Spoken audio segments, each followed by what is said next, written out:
आपका मेरे चैनल भक्ति का ज्ञान में हार्दिक स्वागत है। परमात्मा की भक्ति करने से मन सात्विक हो जाता है और विषयासक्ति पूर्णतः समाप्त हो जाती है। और यदि आसक्ति का नाश नहीं हुआ तो मनुष्य का सर्वनाश हो जाता है। सर्वनाश? हे अर्जुन, आसक्ति के मारे हर मनुष्य किसी भी विषय के आकर्षण और मोह में फंसकर सोते जागते निरंतर उसी का चिंतन करते रहते। जैसे कोई मनुष्य किसी सुंदर स्त्री के प्रेम में पड़ जाता है, आसक्ति की नींव पर काम की भावना उभरने लगती है। काम या वासना में थोड़ी भी रुकावट आने से क्रोध का आगमन हो जाता है। काम जनित अविवेक की आंधी से मनुष्य की स्मृति नष्ट हो जाती है और जब स्मृति भ्रंश हो जाता है तब बुद्धिनाश में कितना समय लगता है पार्थ? हे मधुसूदन, तुम कहते हो कि सर्वव्यापी परमात्मा की शरण में आओ, परंतु उस परमात्मा का स्वरूप क्या है?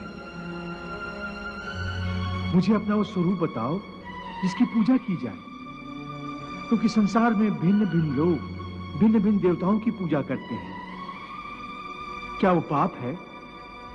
नहीं अर्जुन, पूजा कभी पाप नहीं होती और जो प्राणी भिन्न भिन्न देवताओं की पूजा करते हैं वो भी वास्तव में मेरी ही पूजा करते हैं, क्योंकि इस विश्व के कण कण में मैं ही समाया हुआ हूं। ज्ञानी जन अपने ज्ञान चक्षुओं से मुझे हर जगह हर प्राणी के अंदर देख सकते हैं। एक विद्वान ब्राह्मण में भी मैं हूं तो एक चांडाल के अंदर भी मैं हूं, गौ में भी मैं हूं तो एक कुत्ते में भी मैं हूं, हाथी में भी मैं हूं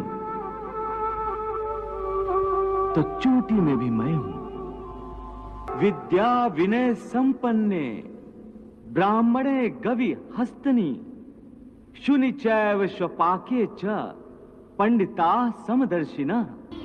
हे पार्थ, इसीलिए अपनी अपनी श्रद्धा के अनुसार प्राणी जिस जिस रूप में भी मेरी पूजा करते हैं वो मेरी ही पूजा करते हैं। इसलिए जो जो सकामी पुरुष जिस जिस देवता के स्वरूप को श्रद्धा से पूजना चाहते हैं, मैं उस भक्त की उस देवता के प्रति श्रद्धा को स्थिर कर देता हूं। यो यो याम याम तनुम भक्तः श्रद्धार्चितुमिच्छति तस्य तस्याचलाम श्रद्धाम तामेव विदधाम्यहम्। इस प्रकार बहुत से जन्मों के पश्चात उसे जब ये ज्ञान हो जाता है कि इस सारी सृष्टि में मुझ वासुदेव के सिवाय और कुछ नहीं है, तो ऐसा ज्ञानी महात्मा अंततः मुझे ही प्राप्त होता है। परंतु हे अर्जुन, ऐसा महात्मा अति दुर्लभ है। कलयुग में मनुष्य की विचारधारा इससे भी गिरी हुई होगी। मनुष्य दूसरों के दुख में अपना सुख ढूंढेगा, अपने परिवार का पेट पालने के लिए दूसरों की हत्या करने में भी उसे कोई ग्लानि, कोई पश्चाताप नहीं होगा। दूसरों के रक्त में सनी हुई रोटी वो स्वयं भी खाएगा और अपनी संतान को भी खिलाएगा। पार्थ, स्थित प्रज्ञ महापुरुष सुख दुख प्रत्येक अवस्था में आत्मिक शांति प्राप्त कर लेता है। परम आनंद में लीन होने से ऐसे मनुष्य को दुख और सुख कभी विचलित नहीं करते। ऐसे स्थित प्रज्ञ मनुष्य का मन उस दिए की भांति होता है जिसकी लौ स्थिर होती है, कभी डोलती नहीं। मेरा अंतिम उपदेश बस इतना ही है कि अब तक जो मैंने तुम्हें ज्ञान, कर्म अथवा योग आदि की शिक्षा दी है, सब भूल जाओ और समस्त धर्मों को भुलाकर केवल मेरी शरण में इस प्रकार आओ जैसे कांटों से लहूलुहान और कीचड़ से लथपथ एक बालक रोता रोता भागकर अपनी बुद्धि पर भरोसा करने में भी कतरा है, इसलिए कि विनाश काल आने पर तो मनुष्य की बुद्धि भी भ्रष्ट हो जाती है। अर्थात जब विपरीत समय आता है तो मनुष्य की अपनी बुद्धि ही उसे गलत रास्ते पर ले जाती है। हे मधुसूदन, मनुष्य न तो अपने मन की इच्छा अनुसार कर्म करे, न ही बुद्धि की सलाह माने, तो फिर मनुष्य बेचारा करे तो क्या करे? ऐसी स्थिति में अपनी प्रवृत्ति के विरुद्ध कोई कैसे जीवन व्यतीत करेगा? हे मधुसूदन, मुक्ति और मोक्ष का रास्ता अपनाने के लिए कोई मनुष्य अपनी प्रवृत्ति को कैसे बदल सकता है? इसका कोई तरीका मुझे बताओ। प्रवृत्ति को बदलने से पहले यह जान लेना आवश्यक है कि प्रवृत्ति कैसे बनती है। अर्थ, जो कर्मयोगी होते हैं वो आसक्ति छोड़कर कर्म की सफलता और विफलता में समबुद्धि से काम लेकर योग द्वारा परमात्मा पर आस्था रखकर कर्म करते हैं। इसे ही समत्व योगा कहते हैं। हे पार्थ, ईश्वर को समर्पण करने की भावना से किया हुआ कर्म फल प्राप्ति की कामना से किए हुए कर्म से कई गुना अधिक श्रेष्ठ है। ज्ञानी पुरुष कर्म फल की आशा किए बिना समबुद्धि योग द्वारा कर्म करते हैं और पाप पुण्य आदि भावनाओं से मुक्ति पाते हैं। पार्थ, तुम भी ऐसी भावनाओं से मुक्त हो जाओगे जब तुम समबुद्धि कर्म का आचरण करोगे। योगस्था कुरु कर्माणि संगम त्यक्त्वा धनंजय सिद्धि असिद्ध्यो समो भूत्वा समत्वम योग उच्यते। एक बात ध्यान में रखो, फल की वासना से फल पर ही दृष्टि रखकर कर्म करने वाला सकाम मनुष्य उत्तम कर्म करने पर भी कर्मयोगी नहीं हो सकता। ऐसे मनुष्य को ख्याति आदि लाभ प्राप्त हो सकते हैं, किंतु उसे परमात्मा और शांति प्राप्त नहीं हो सकती।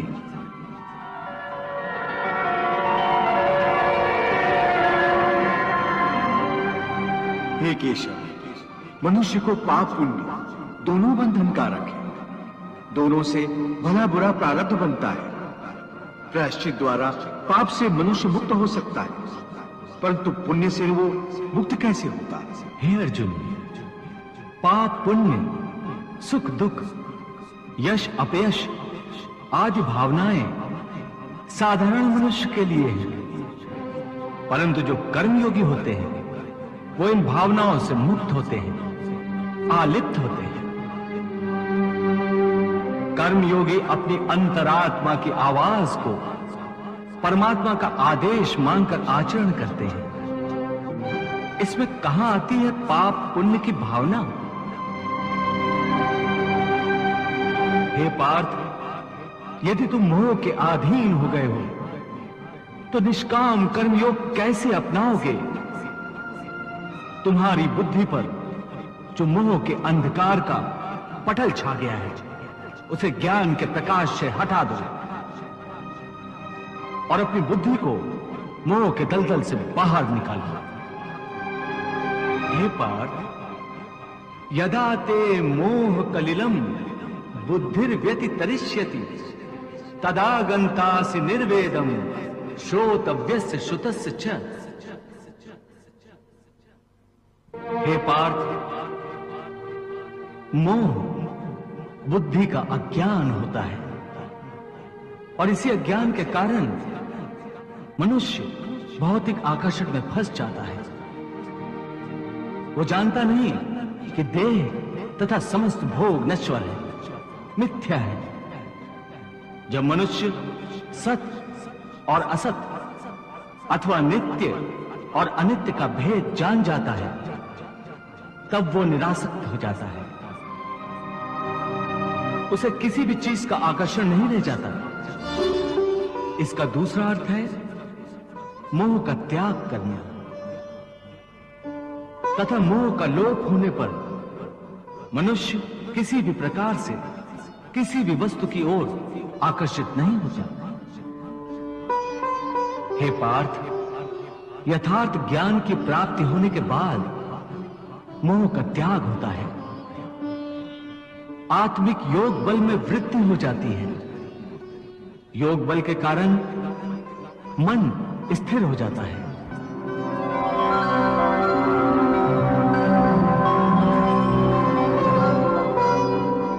और स्थित प्रज्ञ होने के कारण मनुष्य का परमात्मा के साथ योग हो जाता है। पार्थ, तुम भी आत्मिक योग बल द्वारा अपनी अंतरात्मा में झांककर परमात्मा को देखने का प्रयास करो। समबुद्धि कर्मयोग का आचरण करो और स्थित प्रज्ञ बन जाओ। हे मधुसूदन, ये स्थित प्रज्ञ क्या होता है, इसे समझाओ। पार्थ, दुख भोगते हुए भी जिसके मन में उद्वेग नहीं होता और न ही जो सुख की लालसा रखता है, तथा जिसके हृदय में क्रोध, मोह, भय आदि विकारों के लिए कोई स्थान नहीं होता, वो मनुष्य स्थित प्रज्ञ है। दुखेषु अनुद्विग्न मनाः सुखेषु विगत स्पृहा वीत राग भय क्रोधा स्थित धीः मुनिरुच्यते।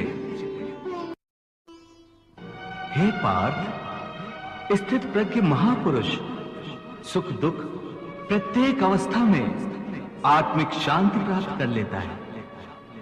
परम आनंद में लीन होने से ऐसे मनुष्य को दुख और सुख कभी विचलित नहीं करते। ऐसे स्थित प्रज्ञ मनुष्य का मन उस दिए की भांति होता है जिसकी लौ स्थिर होती है, कभी डोलती नहीं।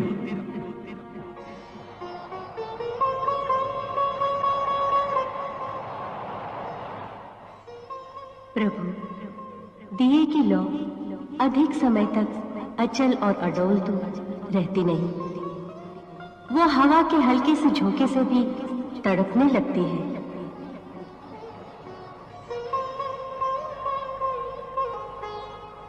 हाँ देवी पार्वती, प्रभु श्री कृष्ण यही तो समझा रहे हैं कि मनुष्य का मन कामनाओं की आंधी में रखे हुए एक दीपक की तरह होता है।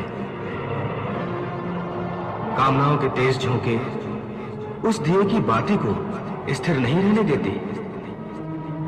प्रभु ये उपदेश दे रहे हैं कि मन को स्थिर रखने के लिए मन की कामनाओं को लगाम देना चाहिए। यदि कामना को लगाम न दी जाए तो एक कामना से दूसरी, फिर दूसरी से तीसरी कामना जन्म लेती रहती है और यह सिलसिला कभी खत्म नहीं होता। जैसे जब किसी व्यक्ति के पास घर न हो तो वो मनुष्य एक झोपड़ा की कामना करता है। झोपड़ा मिल जाता है तो उससे बड़ा घर चाहता है, फिर उससे भी बड़ा घर, और फिर राजमहल की कामना करता है। उसकी एक ही कामना असीम रूप लेकर बढ़ती रहती है। तो फिर मनुष्य इन कामनाओं को कैसे लगाम दे सकता है? इसका सही और सरल उपाय यह है कि मनुष्य मन में संतोष पैदा करे।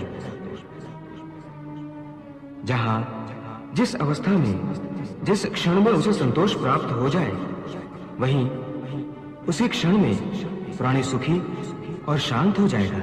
हे कृष्ण, तुम कहते हो कि स्थित प्रज्ञ बनने के लिए मन के दिए की ज्योत को स्थिर रखो, अर्थात मन को इधर उधर दौड़ने न दो। इसका अर्थ यह हुआ कि कर्म करते समय मन की जगह बुद्धि की बात मानो, मन को बुद्धि के अधीन रखो, यही ना? नहीं अर्जुन, केवल बुद्धि पर भरोसा करने में भी खतरा है। इसलिए कि विनाश काल आने पर तो मनुष्य की बुद्धि भी भ्रष्ट हो जाती है।